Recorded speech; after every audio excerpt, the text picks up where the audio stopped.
एक मुख्य आर्थिक सलाहकार जो वित्त मंत्रालय के मुख्य आर्थिक सलाहकार हैं कौशिक बासु, उन्होंने एक बयान दिया है और वो एक संस्था है Carnegie Endowment for International Peace, Washington based think tank है।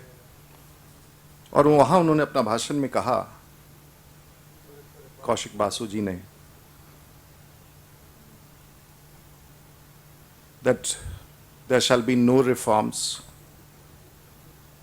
and there can't be any reforms, and there shall not be any reforms in this government till 2014.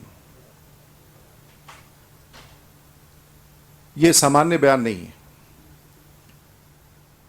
जब देश के एक आर्थिक सलाहकार अंतर्राष्ट्रीय धरती पर जाकर के देश के आर्थिक व्यवस्था के बारे में टिप्पणी करते हैं, तो हम मान के चलते हैं कि वो सच्चाई का बयान कर रहे होंगे। It's a candid statement, a fact, a reality which has been spoken on a foreign land by none else than Mr. Kaushik Basu, the economic advisor to the finance ministry. और ये भी एक तथ्य सच है कि 2011-12 में जो सकल घरेलू उत्पाद है पिछले 3 वर्षों का सबसे कम 6.9% रिकॉर्ड किया गया है, much against the claims of 9% which the UPA too had been saying again and again. All this is a reflection of a fact that the reforms have been done away with. And there are reports, which is again a fact, that the UPA government is suffering from paralysis, policy paralysis.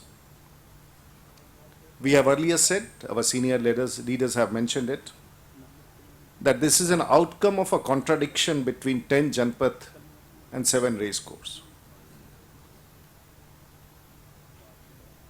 ये सचमुच जो अभी देश की आर्थिक हालात हैं, एक ऐसा विरोध है 10 जनपथ में और 7 रेस कोर्स में, जिसका परिणाम पूरे देश को झेलना पड़ रहा है। और हम स्पष्ट रूप से कहना चाहेंगे, the reforms blockade has not been architected by the BJP. We have no role whatsoever in the blockade or the roadblock which is being talked about in reforms. The reforms roadblock have been essentially triggered by the UPA partners, by major alliance partners of the UPA government. And it's a vindication of our position that there is a complete loss of faith of its alliance partners in the UPA government run by Manmohan Singh. हम ये स्पष्ट रूप से कहना चाहेंगे कि जो आर्थिक सुधारों के प्रस्ताव इस देश में अगर पारित नहीं हो रहे हैं, इसमें भारतीय जनता पार्टी की कोई भूमिका नहीं है। कोई भी राष्ट्रीय प्रतिपक्ष चाहेगा कि हम विकास के दौर में साथ चलें, और ये मूल रूप से जो यूपीए सरकार की सहयोगी पार्टियां हैं, जिनका विश्वास देश के प्रधानमंत्री पर पूरी तरह से समाप्त हो गया है, उनके द्वारा ये विरोध जताए गए हैं। और ऐसा प्रतीत होता है कि यूपीए पार्टनर्स के जो सहयोगी दल हैं, उनका पूरे तौर पर यूपीए सरकार के प्रति विश्वास समाप्त हो गया है।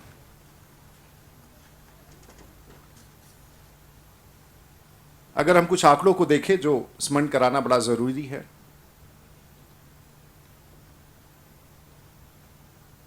द करंट अकाउंट डेफिसिट, जो वर्तमान वित्तीय घाटा है, वो 4% है जीडीपी का, और पिछले 8 वर्षों में ये सबसे अधिक है। यहां तक कि पिछले वर्ष ये करंट अकाउंट डेफिसिट 2.6% था, जो 1 वर्ष के भीतर 4.6% हो गया। शायद उस दूसरी तरफ आपका ध्यान नहीं गया होगा, भारत का balance of payment position negative में चला गया है।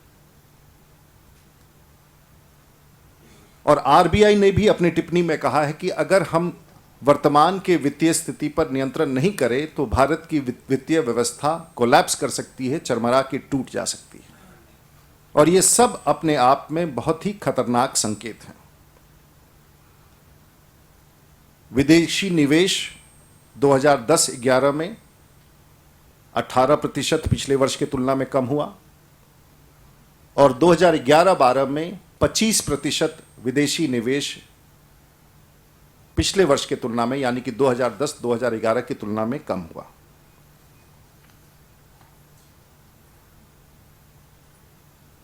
एक तरफ आर्थिक हालात इस प्रकार के हैं तो दूसरी तरफ भ्रष्टाचार, महंगाई पर किसी प्रकार का नियंत्रण नहीं है।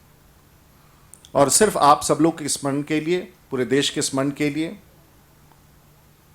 आज भी ईयर ऑन ईयर बेसिस जो कंज्यूमर प्राइस इंडेक्स का इन्फ्लेशनरी रेट है, फूड एंड बेवरेजेस, खाद्य सामग्रियों का 8.22%, दूध और दूध से उत्पादित अन्य वस्तुओं 15.22%, तेल, ऑयल एंड फैट्स 14.20%, अंडा और मीट 10.6% और सब्जी के दाम लगभग 9.55%. And as I had already said, the exports are dropping. We have $300 billion of export, and the imports have risen to $485 billion US dollars. That means a gross deficit of $185 billion, which has never happened ever. ये सभी आंकड़े ऐसे हैं जो अपने आप में प्रमाणित कर रहे हैं कि इस देश की स्थिति, वित्तीय हालात बहुत ही खराब है। और मैं इसलिए कहना चाहूँगा कि जिस सुधारों की बात कर रहे हैं, चाहे वो गुड्स एंड सर्विसेज टैक्स की हो, लैंड एक्विजिशन बिल के हो, डायरेक्ट टैक्स कोड हो, बैंकिंग और इंश्योरेंस का हो, पेंशन रिफॉर्म्स का हो, एजुकेशन बिल का हो, ये सभी ऐसी चीज़ें हैं जब तक सभी राजनीतिक पार्टियों की सहमति नहीं बनेगी तब तक इन प्रस्तावों को पारित कराना असंभव है। फिर भी हम मान के चलते हैं कि जो सरकार है उसके पास बहुमत है और उसके पास सहयोगी पार्टियों की सहमति है।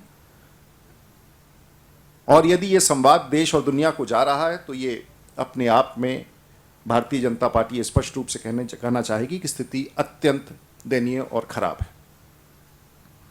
Mr. Basu's statement is a stunning revelation of the state of the Indian economy, especially headed by a Prime Minister, an economist Prime Minister, Mr. Manmohan Singh. हमने सिर्फ आज जो बयान आया है, हाल फिलहाल मोंटेक सिंह साहब ने कहा कि वो बिल्कुल गलत बोल रहे हैं, another instance of contradiction within the government. He has just come back with a statement saying that the economist, the financial advisor to the finance ministry, the economic advisor to the finance ministry is absolutely talking rubbish. So this is the government. We don't have to reflect much on it. A statement is made, contradicted by another, follow up by third persons. So this is the state of economy and this is the state of economic mess. ये हमें महत्वपूर्ण लगा, इसलिए हमने कहा इस विषय पर आपको कहें। अगर कोई और सवाल हो और इस विषय पर, क्योंकि मामला इतना गंभीर और संगीन है, हम चाहेंगे, भारतीय जनता पार्टी चाहेंगे कि जो वित्तीय सलाहकार की टिप्पणी है उस पर देश के प्रधानमंत्री देश के लोगों को जवाब दे कि क्या सचमुच भारत के हालात इतने खस्ता हो चुके हैं और क्या सचमुच भारत की आर्थिक स्थिति चरमराने के कगार पर है। भारतीय जनता पार्टी ये जानना चाहेगी।